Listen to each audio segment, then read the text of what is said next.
Hello, hi, 5 minutes of love for you. It's Malcolm Lovejoy, Adam E. Stewart, Lovemonger, and I hope today is good vibes for you. It's a little gray, but that's okay. Makes you appreciate when the sun does come out, and it's also kind of warm in my area. So, yeah, we're still reading from Gigolo. I thank you if you're checking in. I hope you're having a wonderful day. Thank you to my visitors and listeners, and we're just gonna keep reading. We had some interesting stuff yesterday. It's pretty cool, wasn't it? Yes. So let me just dive right in because this question is tasty. Tell us about the sex. What kind of things did your clients want you to do? Sometimes they dress up in a little outfit and you take your time with them. There'd be times you'd be in bed 2, 3 hours before you even have sex. There were games too. They loved being chased around the room and made them feel like they were 16 years old. You crawl all over them and they say, "Oh no, I can't. I can't."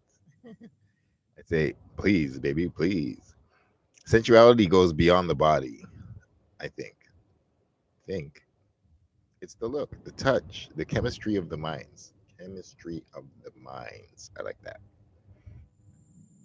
Me to enjoy myself. So you really enjoyed it? Felt no regrets? Well, what better deal? I mean, you ate good, you danced good, you drank good, then you got laid good, and it's all paid for. Sounds good. The hotel suites were always the biggest, the best. The restaurants were always the nicest, the most upscale. We had the best champagne, limousines every night. They're buying you clothes, giving you gifts. Who wouldn't like it? What did they want sexually? When they were with me, they got to be whoever they wanted to be. If they wanted to be the biggest slut of the year, they could do that with me. They could be anything, do anything short of knives and guns. Those are fair, logical boundaries. Some of these ladies had filthier mouths than I did. At home, they're straight laced business types with an image to portray. So when they're with me behind closed doors, they could be whoever they wanted. So, what actually happens behind the closed doors? Well, if they were really turned on in public, I knew it was going to be a good night. I do some pretty outrageous things too, like discreetly feeling a woman when we were dancing. Once in a restaurant, I went under the table, lifted this woman's dress, tickling her thigh. She really liked that. And I'd be wondering how she'd be holding back the excitement on her face. Yeah. There's one hotel restaurant right down the beach with a pool and a bar. Sitting in the bar, there's windows where you can look up and see people swimming, but they can't see you. Sometimes they actually press their faces up to the glass and you don't have any idea that you're watching. That's one of the bars I take women to. We get in the pool, I'd work her swimsuit off and do her right in front of the window. Sounds fun. Anybody been there? Sounds like a bucket place list to go in life, I think. But I digress. Yes.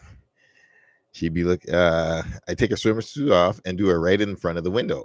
Later, I'd take her downstairs for a drink. We'd sit there in the bar, and she'd be looking at the pool. And eventually, she'd catch on when she saw other people swimming, not knowing we could see them. And she'd go, "Oh my God, did we actually do that in front of other people?"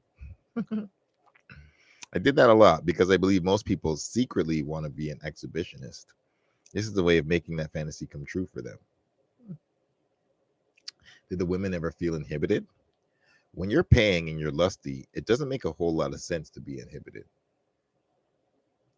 Some of them were so nice, I would have paid them. And if their nipples were hard, you knew you were doing your job. Then you just keep on working your way down. I knew they were financing the date, but who actually paid, you or her? I paid for the date with their money. They give me cash or a credit card. They pay me $1,000 a night, or the average, which was around that. Special sexual requests were extra, and they usually tipped me a couple hundred. Plus, I got a kickback from the restaurant I'd take them to. All in all, I was making at least $5,000 or $6,000 a week. Did an escort help you in your relationships with women? Actually, I think it hurt more than it helped. Sex wise, it helped because there was nothing that would surprise me. I'd do whatever she'd want. But I seem to have lost my sense of intimacy somewhat. Maybe the business did that. I don't know. I can do a real good soapbox if I want to, acting like I'm desperately in love, but I could just as easily turn and walk away and never look back. When you're so used to going in and having sex and getting paid and making sure there was no relationship involved, you don't know how to open up. I don't think I know what intimacy is anymore. I mean, I've seen guys in the business so long, they're emotionally dead. Whew.